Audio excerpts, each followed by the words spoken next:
So we were reading mitosis 1 और हमने start किया था पैकेटीन के बारे में पढ़ने में। तो पैकेटीन में क्या होता है? पैकेटीन में होता है क्रॉसिंग ओवर, रिकॉम्बिनेशन होता है। ठीक है, रिकॉम्बिनेशन मतलब क्या होता है? देखो, आपके दो होमोलोगस क्रोमोसोम थे। देखो, सबसे पहले क्या हुआ था? डीकंडेंसेशन हुआ था।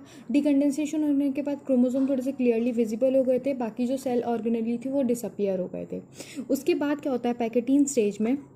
और देखो, लैप्टोटीन में तो क्या हुआ था कि आपके जो बाकी वो न्यूक्लियर मेम्ब्रेन डिसअपियर हो गई थी और आपके डिकंडेंसेशन ऑफ क्रोमोसोम हो रहा था।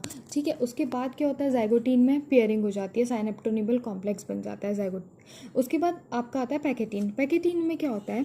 जो आपके ये होमोलोगस क्रोमोसोम है। होमोलोगस क्रोमोसोम क्या होता है? जैसे एक हाइट का क्रोमोसोम मदर से आया, एक आया फादर से, तो वो दोनों क्या हो जाएंगे? आपके होमोलोगस क्रोमोसोम हो जाएंगे। होमोलोगस क्रोमोसोम जैसे ये दोनों क्या है? होमोलोगस क्रोमोसोम है। अब यदि हम इसका एक क्रोमैटिड लेंगे और इसका एक क्रोमैटिड लेंगे तो हम क्या बोलेंगे? Non sister chromatid of homologous chromosome. ठीक है, तो इसमें क्या होगा? क्रॉसिंग ओवर होगा, मतलब इसका कुछ मटेरियल इधर जाएगा, इसका कुछ मटेरियल इधर जाएगा, सिमिलरली इधर। ये हो गया आपका क्रॉसिंग ओवर। ठीक है, क्रॉसिंग ओवर हो गया। तो ये आपका कौन सा स्टेज हो गया? पैकेटीन हो गया। ठीक है, अब इसमें देखो, यदि आपको देखना है कि अमाउंट ऑफ डीएनए क्या है या फिर वो प्लॉइडी क्या है सेल की, तो कैसे देखेंगे? अमाउंट ऑफ डीएनए देखने के लिए आप देख लो क्रोमैटिड कितने प्रेजेंट हैं। इधर देखो 1 2 3 4 क्रोमैटिड प्रेजेंट है, तो अमाउंट ऑफ डीएनए हो गया 4C।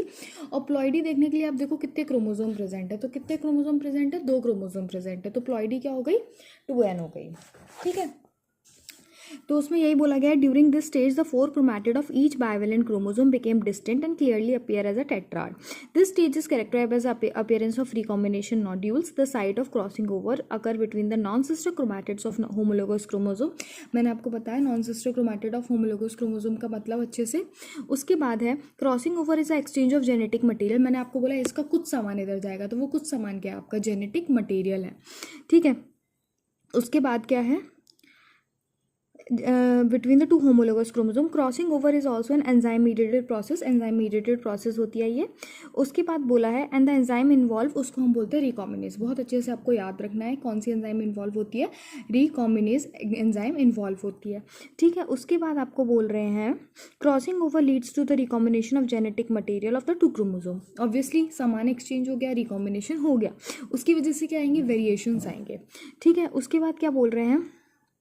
Crossing over lead to recombination between the homologous chromosome is completed by the end of pachytene. recombination आपका by the end of pachytene complete हो जाता है, leaving the chromosome linked at the site of crossing over। तो देखो, जहाँ पे crossing over हुआ है वहाँ पे क्रोमोसोम लिंक है, बाकी जगह से लिंक नहीं है।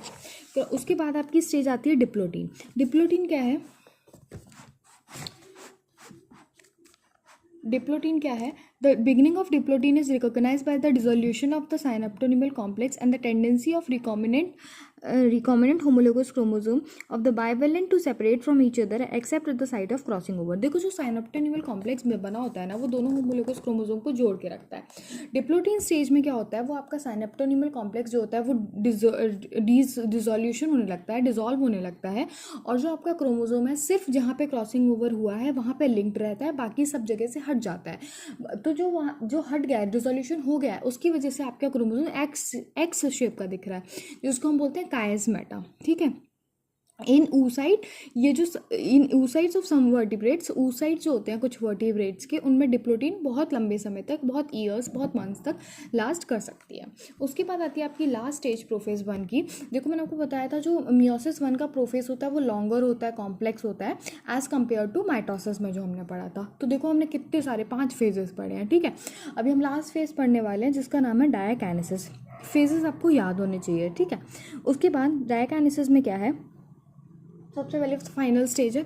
उसके बाद this stage is marked by terminalisation of chiasmata. Chiasmata क्या था? एक्स शेप का स्ट्रक्चर था।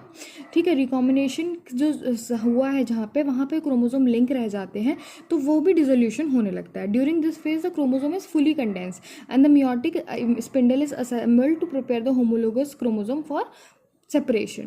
By the end of diakinesis the nucleolus disappear। देखो, by the end of prophase क्या हो जाएगा आपका, न्यूक्लियोलस डिसअपियर हो जाएगा, न्यूक्लियर एनवेलप डिसअपियर हो जाएगी।